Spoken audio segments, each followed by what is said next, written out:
Tuesday, Thursday, and Friday. And I'm here from maybe 8 o'clock until 11:30, 11:45. He just enjoys the exercise, pushing the residents to and from therapy in the wheelchairs, and just, I think, interacting with the people, being an advocate and someone that's graduated from therapy, you know, to help encourage them along the way as he once went through.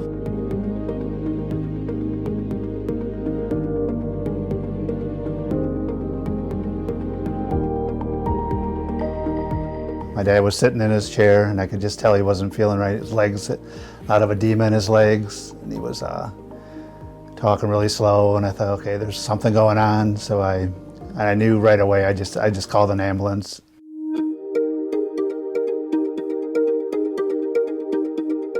My dad said we're going to send him to Wellspring, and I said, awesome. I can not only his grandson, now I can be his nurse. My son and daughter both worked at Wellspring. He was at a stage where he had a lot of medical issues going on, so he needed the nursing care. And therapy, I knew he'd be motivated. That wouldn't be a problem. And he had a good stay, and it worked out great.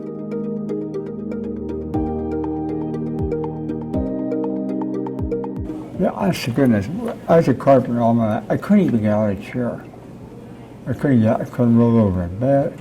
When he first came in, he was very weak, where he required a wheelchair to get to and from all destinations. Very weak, both upper and lower body. Had a high risk of falls because of his strength being so declined. So he, rode the bike for us. We did upper and lower body exercises. We worked on his endurance through standing. We challenged him on different surfaces for balance. Both even and uneven. We'd take him outside for walks, so he'd get used to being on all surfaces for when he returned home and in the community. I just started getting better. I guess that's all I can say. But I'll tell you, the care here was great. He was a great advocate for therapy. He was always up and dressed and ready to come down after breakfast. He loved music, so as soon as he would get in here, if the TV was on, he would request that we'd mute that and turn the music on, and his favorite was Adele. With his time here, we were able to work with him and get him up to a walker, and he didn't require an assistive device when he returned home, and he was back to being his independent self and working back at Zender's as he did prior. I'm a busboy. I get 30% discount.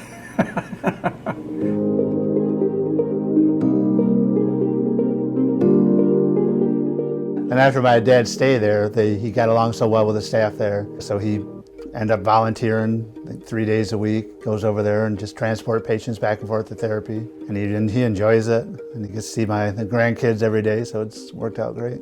It saves me from walking outside. And I could do it, but I walk here continually for 4 hours. My office is down by our rehab, and I always hear him when patients come by that he is telling them that, his story and that there's hope and that you can get better and be better than you were before. Every time I see him, that's my grandson, right? That's my he's an RN. He's so proud of Brooke and I.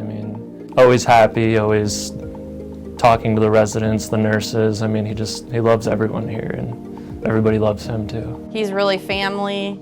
When I see Chuck moving around here and also in the community, and knowing he still works at Zender's and busses tables, I just can't believe how far he's come as an individual, and seeing him be able to work hard, reach his goals, and then live it. He's awesome.